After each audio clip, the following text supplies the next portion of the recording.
పితా పుత్ర పవిత్రాత్మ నామమున ఆమెన్. క్రీస్తునాథుని యందు మిక్కిలి ప్రియ సహోదరి సహోదరులారా, ఈ వాక్య పరిచర్యకి మిమ్మందరినీ ప్రేమతో ఆహ్వానిస్తున్నాను. ఒకసారి నా దగ్గరికి ఒక తల్లి వచ్చింది. ఆవిడతో పాటు ఇంకో స్త్రీ కూడా వచ్చింది. ఆ తల్లి ఈ విధంగా చెప్పటం ప్రారంభించిన నాతోటి, ఫాదర్ గారండి,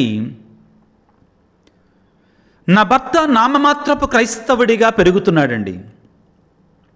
నా పిల్లలు కూడా వాళ్ళు చదువుల్లో పైకి వచ్చిన తర్వాత దేవుడంటే లెక్క లేకుండా తయారైపోయారు. అయితే నేను నా భర్త కోసం ప్రార్థన చేశాను. ఉన్నతమైన కుటుంబం, బాగా కలిగిన కుటుంబం. చివరికి నా ప్రార్థనను చూసి మా భర్త దీక్ష తీసుకున్నాడండి. విన్నారా బిడ్డలారా? నా ప్రార్థన దేవుడు నా మొరను ఆలకించి నా భర్త తపస్సు కాలంలో దీక్ష తీసుకునేటట్లుగా చేశాడు.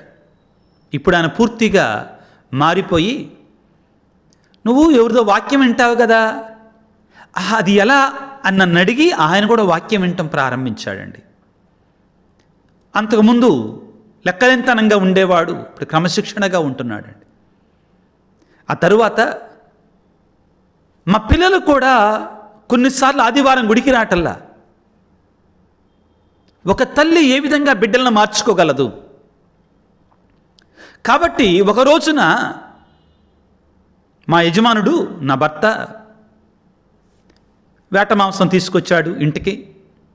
ఆదివారం, అది కూడా నేను వండాను, చక్కగా వండాను, ఘుమఘుమలాడేటట్లుగా వండాను. వండిన తర్వాత నా పిల్లలిద్దరికి వడ్డించాను, నా భర్తగా వడ్డించాను. తరువాత మధ్యాహ్నం నేను కొంచెంసేపు అలా కూర్చొని ఉన్నాను. నా పిల్లలు నేను భోంచేయలేదని ఆదివారం గమనించి, అమ్మ ఏంటమ్మా భోంచేయటం లేదు అని అడిగారు. నా భర్త అప్పటికే కంప్యూటర్ ఐటీ సెక్టర్లో ఉన్నట్టు నా పిల్లలు, నా కుమారుణ్ణి కుమార్తెతోటి ఈ విధంగా అన్నాడు, చిన్నోడా, బుజ్జి, అమ్మ ఎందుకు భోంచేయట్లేదో తెలుసా అంటే, ఎందుకు నానా అన్నాడు. మీరు ఈ ఆదివారం గుడికి రాలేదు కాబట్టి మీకోసం అమ్మ ఉపవాసం ఉండి ప్రార్థన చేస్తుంది అని చెప్పాడు. వెంటనే నా కుమారుడు పెద్దోడయ్యాడు, నా కుమార్తె పెద్దదయ్యింది. ఇద్దరు కూడా నన్ను కౌగిలించుకొని కళ్ళమ్మటి నీళ్లు పెట్టుకొని, అమ్మా, ఇక నుంచి మేము ఏనాడు కూడా ఆదివారం దేవుని సన్నిధికి వెళ్ళటం మానమమ్మా, మీకు మాటిస్తున్నాం, రామ్మా వచ్చి భోంచేయమ్మా అని బతిలాడారట. ప్రియులారా, ఒక చిన్న ఉదాహరణ, జరిగిన ఉదాహరణ. మా బంధువైనటువంటి ఒక స్త్రీ నా దగ్గరకు వస్తే ఆవిడతో పాటు ఈ తల్లి కూడా వచ్చింది. పిల్లలని, కుటుంబాలను ఏ విధంగా కట్టుకోవాలి? నువ్వే గుడికి రాకపోతే ఒక తల్లిగా, ఒక స్త్రీగా, యజమానురాలిగా ఆ పనుంది ఈ పనుందని ప్రసంగమైన తర్వాత వెళితే నీ కుటుంబం కట్టబడుద్దా? మారుతుందా? ఆత్మపరిశీలన చేసుకోండి బిడ్డలారా. నా పిల్లలు మారటం లేదు, నా కుమార్తె మారటం లేదు, నా కుమారుడు మారటం లేదంటే నీవు వారి కోసం చేసేట ఆధ్యాత్మికమైన త్యాగం ఏంటి? నువ్వు చేసే త్యాగం? నువ్వు జ్ఞానవంతురాలంటే స్త్రీగా ఉండాలి. నీ యొక్క ఆధ్యాత్మిక కాగడ వెలుగుతున్నటువంటి కాగడాగా ఉండాలి. ఆరిపోయిన కాగడ ఆత్మీయ జీవితం ఉండకూడదు నీలో. నీ కుటుంబం కట్టబడాలంటే, నీ కుటుంబం దీవించబడాలంటే ఆత్మ పరిశీలన చేసుకోండి ప్రియుల తల్లులారా. మరలా చెప్తున్నా మనస్సు విప్పి, కుటుంబాలు 75 నుంచి 80% స్త్రీలారా, యజమానులారా, భార్యలారా, మీ మీదే ఆధారపడి ఉంది. మీరు అనొచ్చండి, స్వామి నా భర్త తాగొస్తున్నాడు, నా భర్త చెడుంది, నేను కాదంటల్లా, ఇటువంటి జరుగుతాయి కొన్ని చోట్ల, నేను తిరస్కరించట్లా. కానీ బిడ్డలారా, బైబిల్ గ్రంథాన్ని మీరు పరిశీలించి చూడండి. భర్తలను మార్చుకున్నారు, చనిపోయే స్థితిలో ఉన్న భర్తలను కూడా కాపాడుకున్నారు స్త్రీలు. మోషే భార్య సిప్పోరా మోషేని చంపబోయాడు దేవుడు. జ్ఞానవంతురాలిగా తన కుమారునికి సున్నతి చేసి భర్తను బతికించుకుందండి. అబీగాయేలు దావీదు సమయంలో ప్రియులారా, మూర్ఖుడు భర్త బతికించుకుందండి భార్య తన తెలివితోటి, విజ్ఞానముతో. వాక్యం చెప్తుందండి, జ్ఞానవంతురాలు తన ఇంటిని కట్టుతుంది, మూర్ఖపు స్త్రీ తన కుటుంబాన్ని నాశనం చేసుకుంటుందట. నీవు ఏ విధముగా ఉన్నావు? ఆత్మ పరిశీలన చేసుకో. జ్ఞానవంతురాలనే స్త్రీ మొదటిగా దేవుని భయభక్తులు కలిగి ఉంటుంది. రెండవది ప్రియులారా, తన కుటుంబాన్ని ఆధ్యాత్మికతలో పెంచి పోషిస్తుంది. ఇందాక చెప్పాను కదా, ఆ తల్లి ఏ విధంగా తన పిల్లల కోసం ఉపవాసం ఉండి ప్రార్థన చేసిందో. పౌలు తిమోతికి రాసిన 2వ లేఖ 1వ అధ్యాయం 5వ వచనం. పౌలు గారు ఇక్కడ ఇద్దరు స్త్రీల గురించి మాట్లాడతారండి. తిమోతి గారిలో ఉన్నటువంటి విశ్వాసం, తిమోతి గారిలో ఉన్న నమ్మకం, ఆ భక్తి ఎక్కడి నుంచి వచ్చింది అతనికి? పౌలు గారు అంటారు, నీ అవ్వ నీ తల్లిలో ఉన్నట్టు విశ్వాసాన్ని నీలో చూస్తున్నా.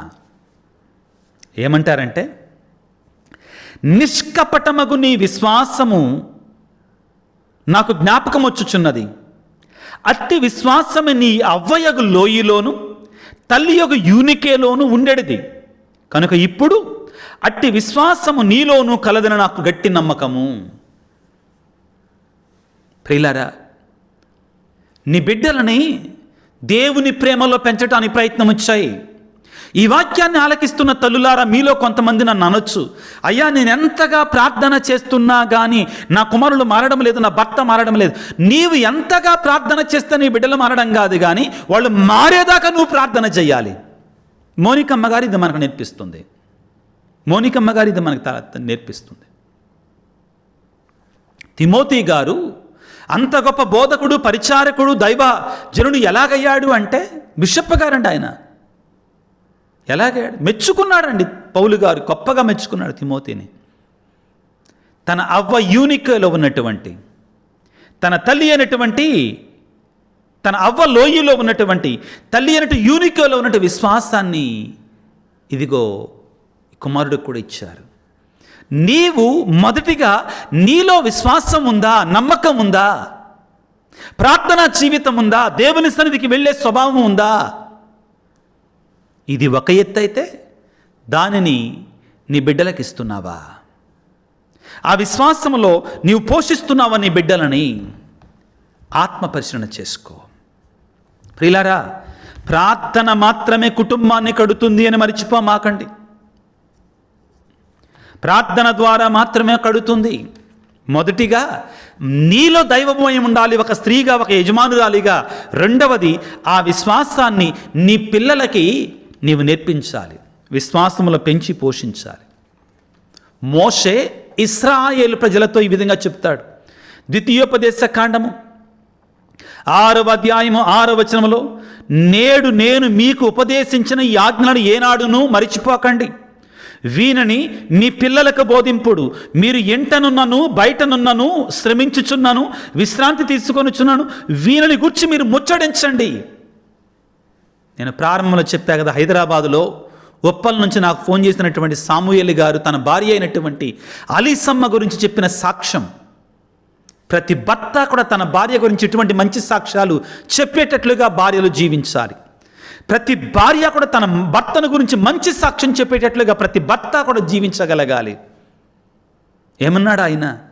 నా భార్య నా పిల్లలని దైవ ప్రేమలో, దైవ భయములో పెంచిందయ్యా, దేవుని గురించి బోధించిందయ్యా. ఇదిగో మోషే అంటున్నాడు పిల్లారా ఇశ్రాయేలు ప్రజలతోటి, ఏమనంటున్నాడు? నేడు నేను మీకు ఉపదేశించినటువంటి ఈ ఆజ్ఞలను ఏనాడు మీరు మరిచిపోకండి మొదట, ఆ తర్వాత వీటిని గురించి మీ పిల్లలకు బోధించండి. మీరు ఎంట ఉన్నను బయట ఉన్నను శ్రమించుచున్నాను విశ్రాంతి తీసుకొనిచున్నాను, వీటిని గురించి మీరు ముచ్చటించండి మీ పిల్లలతోటి. దేవుని గురించి మనం ముచ్చటించాలి, దేవుని యొక్క వాక్యాలను గురించి మనం ముచ్చటించాలి. పిల్లకు దేవుని బిడ్డలారా, యేసు ప్రభు ఒక మాట అంటాడు సువార్తలలో. ఏమిటి? ద్రాక్ష చెట్టు నుండి ముళ్ళకాయల కాయో, ముళ్ళ చెట్టు నుండి ద్రాక్షకాయల కాయో, చెట్టును బట్టి ఏ కాయ. నీవెటువంటి చెట్టుగా ఉంటున్నావు? నిన్ను నీవు దేవునికి అర్పించుకొని నీ పిల్లలను కూడా దేవుని వైపు నడిపించేటువంటి, ఆశీర్వదించబడే దీవెనకరంగా మారేటువంటి బిడ్డలుగా మారుస్తున్నావా? నీ ఆదర్శవంతమైన జీవితం నీ పిల్లలకు ఆదర్శవంతంగా, నీ ప్రార్థన నీ బిడ్డలను కాపాడుతుందా లేదా? నీ పిల్లలు కూడా నీ నుండి ఆధ్యాత్మికత నేర్చుకుంటున్నారు. మొదటిగా నీలో దైవ భయము, రెండవది పిల్లలకు దైవ భయం నేర్పించటము, మూడవది అతి ముఖ్యమైనది నేను నమ్మేది, కష్టాలలో జ్ఞానవంతురాలనే స్త్రీ దేవుని మీద ఆధారపడుతుంది. శ్రమలలో తన భర్త గురించి, తన పిల్లల గురించి శ్రమలు వచ్చినప్పుడు జ్ఞానవంతురాలనే స్త్రీ దేవుని మీద ఆధారపడుతుంది. నరులు నమ్ముట కంటే యెహోవాను ఆశ్రయించుట మేలు. ప్రియులకు దేవుని బిడ్డలారా, సామెతల గ్రంథము 3వ అధ్యాయములో మనం ఎవరి మీద ఆధారపడాలి? స్వీయ బలం మీద కాదు, సొంత జ్ఞానం మీద కాదు, దేవుని మీద ఆధారపడాలి. సొంత జ్ఞానాన్ని గురించి గర్వించమాకు. సామెతల గ్రంథము 3వ అధ్యాయము 5-6 వచనాలు చదువుతున్నాను. ఏమంటారంటే,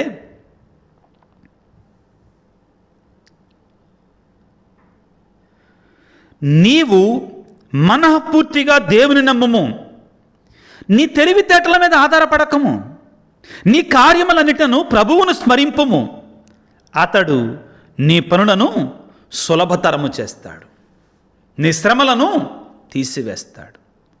స్వీయ బలం మీద కాదు దేవుని మీద ఆధారపడటం నేర్చుకోవాలి. 127వ కీర్తన కిందికి వెళితే చక్కని మాట ఉంటుందండి. ప్రభు ఇల్లు కట్టినలే కట్టువారికి శ్రమ వ్యర్థము, ప్రభువు నగరమును కాపాడనిలా కాపలాదారుల యొక్క శ్రమ కూడా వ్యర్థమని పలికిన తర్వాత ఒక మాట ఉంటుందండి. వేకువన నిద్రలేచి రేయి పొద్దుపోయేదాకా మేల్కొని ఉండి కష్టపడి పనిచేసి పొట్టకూడు సంపాదించుకుంటే వ్యర్థమో.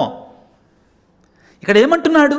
దేవుని ప్రమేయం లేకుండా, దేవునికి తలంపు లేకుండా, ప్రార్థనా జీవితం లేకుండా, ఓ పొద్దాక నేను సంపాదించాలి, కష్టపడాలి, దైవ సహాయం లేకుండా నువ్వెంత కష్టపడ్డా వ్యర్థం అంటున్నాడు. కానీ వినండి, ప్రభు అట తాను ప్రేమించు ప్రజలకు వారు నిద్రిస్తున్నప్పుడు కూడా సంపదలు ఇస్తాడు. ప్రేమైన తల్లులారా, ప్రేమైన కుటుంబ యజమానుడు అలా ఆలోచించుకో. ఇక్కడ పని చేయొద్దంటల్లా దేవుని మీద ఆధారపడటాన్ని గురించి మాట్లాడుతున్నాడు. శ్రమల్లో, కష్టాల్లో ఆయన మీద ఆధారపడటాన్ని గురించి ఆయన పలుకుతున్నాడు. ప్రియులకు దేవుని బిడ్డలారా, ఒక యజమానురాలుగా నీవు ఎవరి మీద ఆధారపడుతున్నావు? ఆత్మపరిశీలన చేసుకో. నీ కుటుంబంలో సమస్య వచ్చినప్పుడు నీ భర్త గురించి కానీ, పిల్లల గురించి కానీ దేవుని వద్దకు పరిగెట్టు. అక్కడికిక్కడ కాదు పరిగెట్టాల్సింది, దేవుని వద్దకి పరిగెట్టడానికి ప్రయత్నం చేయి. ఆయన్ని ప్రేమించే వారికి ఏం జరుగుద్దో తెలుసా? అన్నీ మంచికే సమకూరుస్తాడు. రోమపత్రిక 8వ అధ్యాయం 28వ వచనం ఈ విధంగా పలుకుతుంది. దేవుని ప్రేమించు వారికి, అనగా ఆయన ఉద్దేశానుసారం పిలువబడిన వారికి అన్నీయు మంచికే సమకూరినట్లు దేవుడు చేయునని మనకు తెలియదా?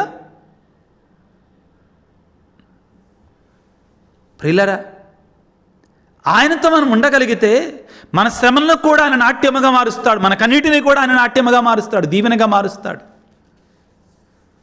ముఖ్యంగా ప్రియమైన తల్లిదండ్రులారా, ఈరోజు నా యొక్క కోరిక, నా యొక్క ఆశ, నా యొక్క తలంపు ఇదిగో మీ మీద ఆధారపడి ఉంటుంది.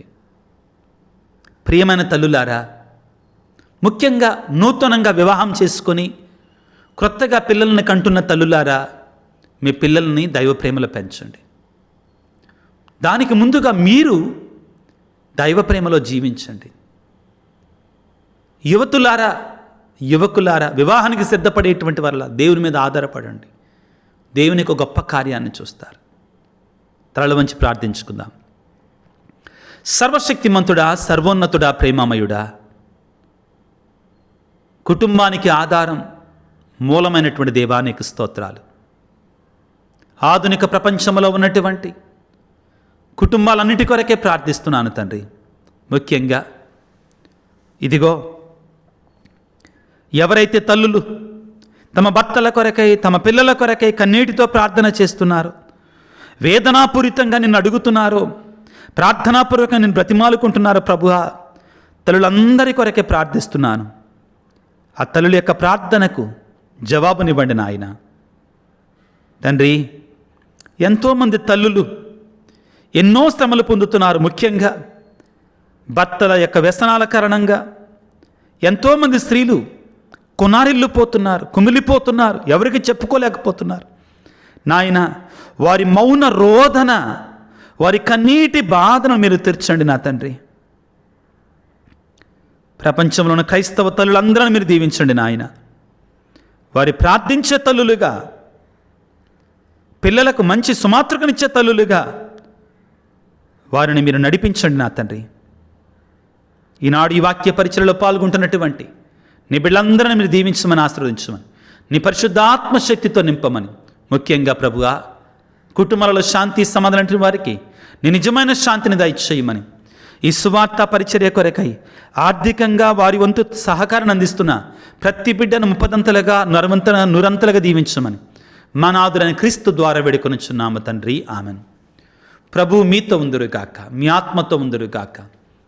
సర్వశక్తి గల సర్వేశ్వరుడు పిత, పుత్ర, పవిత్రాత్మ మిమ్ము మీ కుటుంబాలను చల్లగా దీవించి ఆశీర్వదించి కాపాడుదురుగాక. God bless you. దేవుడు మిమ్ము దీవించుగాక. ఆమెన్.